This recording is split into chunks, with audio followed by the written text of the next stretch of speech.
Թուրքիայի վրա ճնշում գործադրելու նպատակով հայոց ցեղասպանության ճանաչման հարց նորակարգ բերելու Նեթանյահուի որոշումը լուրջ տագնապ է առաջացրել Բաքվում։ Ադրբեջանի արտգործնախարարությունը կոշտ որակումներ է տվել ռազմավարական դաշնակից Իսրայելի նախաձեռնությանն ու կոչ արել հետ կանգնել այդ քայլից։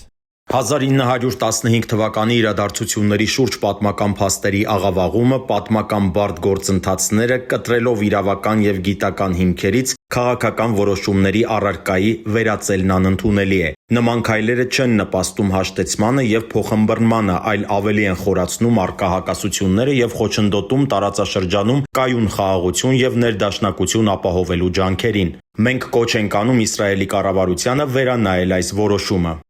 Այն, որ Ադրբեջանը նման սուր բառապաշարով դատապարտում է Իսրայելի այս քայլը, արդեն իսկ չափազանց ուշագրավ է։ Բավական է միայն հիշեցնել, թե ինչ դերակատարություն է ունեցել Իսրայելը 44-օրյա պատերազմում եւ դրանից հետո, օգնելով Ալիևին փակել Ղարաբաղյան հարցը։ Իսկ դա նշանակում է, որ Ադրբեջանն էլ ինչ-որ պահի, ինչ-որ իրավիճակում պետք է վարձահատույց լինի այդ աջակցության դիմաց։ Ինչու է այդ դեպքում Ադրբեջանը մի կողմ քաշված մնալու եւ լռություն պահպանելու փոխարեն խառնվում այս հարցին՝ ի պաշտպանություն Թուրքիայի, եւ ընդհանրապես ինչու Իսրայելը հենց այս պահին որոշեց գնալ այս քայլին։ Արտակարգ եւ լիազոր դեսպան Զյունիկ Աղաջանյանի համոզմամբ պատճառն Իրանի դեմ պատերազմում Իսրայելի կրած անհաջողությունն է։ Եվ այս տարվա մարտի գործողությունների ժամանակ ակնկալվում էր, որ պետք է ցամաքային գործողության իրականացման ժամանակ եւ Թուրքիայից եւ Ադրբեջանից համապատասխանաբար արդեն ներթափանցումներ լինեին իրանական տարածք եւ բարդացնեին Իրանի պաշտպանական խնդիրները։ Բայց առաջի օրերի անհաջողությունները եւ հանրային այդ տրամադրությունները ներ-իրանական թուրքական կողմին ցույց տվեցին, որ Իրանը կործանման եզրին չէ եւ այսպես այն գիշատիչի պես հերթական իրենց բաժինը պոկելու հնարավորությունը չեն ունենա։ Այդ օրերին մի քանի անգամ բալիստիկ հրթիռներ արձակվեցին Թուրքիայի ուղղությամբ իբրև թե Իրանից, սակայն Թեհրանը հերքում էր դա պնդելով, որ Իսրայելն է սադրի չարվածներ հասցնում, դրդելու, որպեսզի Թուրքիան ներքաշվի պատերազմի մեջ։ Անկարան սակայն որևէ կտրուկ քայլի չգնաց, զուգահեռաբար փորձեր եղան նաև Ադրբեջանը ներքաշելու պատերազմի մեջ։ Նախիջևանում հանկարծ անօդաչուներ ընկան, կրկին իբրև Իրանից, ինչից հետո Ալիևը բավական ագրեսիվ հայտարարություններ արեց ու սպառնաց, որ պատասխան հարված կհասցնեն Իսլամական Հանրապետությանը։ Օրեր անց սակայն Ալիևի տոնայնությունը մեղմացավ եւ հարցը փակվեց։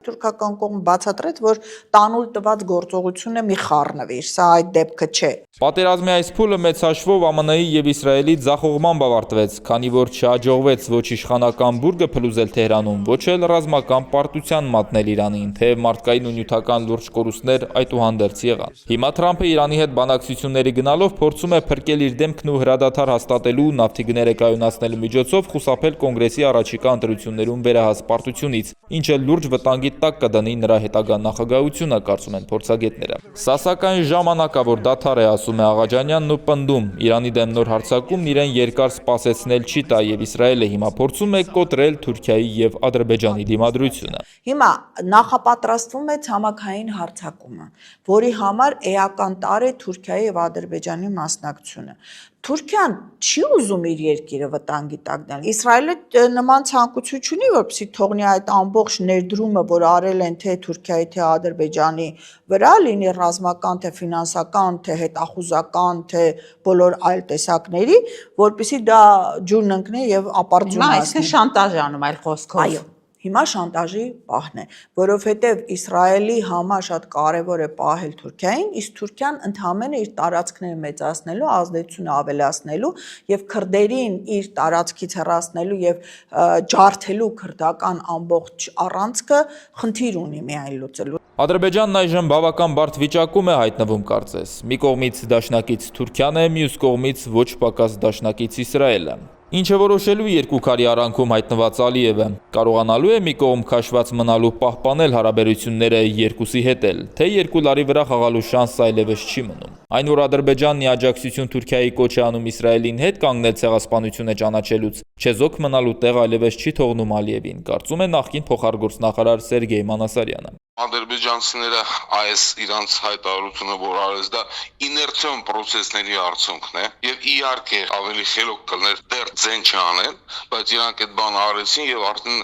այս կարմիր գիծը անցան։ Դրանից հետո ընտրության հարց է այդ գալու։ Եթե Ալիևին իրոք ընտրության առաջ են կանգնեցնում, ապա ինչ որոշում կընդունի՝ Թուրքիա, թե Ադրբեջան։ Ի վերջո, եթե անցնի Թուրքիայի կողմը, Իսրայելը կարող է բազում խնդիրներ ստեղծել թե Ադրբեջանի համար որպես պետություն, թե Ալիևի համար անձնապես։ Եվ հակառակը, Իսրայելի կողմն անցնելու դեպքում Թուրքիան կարող է սպառնալիքներ ստեղծել Բաքվի համար։ Ինչ տրամաբանությամբ է այդ դեպքում իր որոշումը կայացնելու Ալիևը։ Մանասարյանի կարծիքով Բաքուն իր վերջին հայտարարությամբ տալիս է այս հարցի պատասխանը։ Եկեք կշարքի վրա չփորձել դնել Թուրքիա-Ադրբեջան եւ Իսրայել-Ադրբեջան հարաբերությունները։ Երկուսն էլ Ադրբեջանի համար ենթադրում են բավականին կարեւոր են, բայց ասում եմ կոպիտ ասած թուրքերը ավելի մոտ են։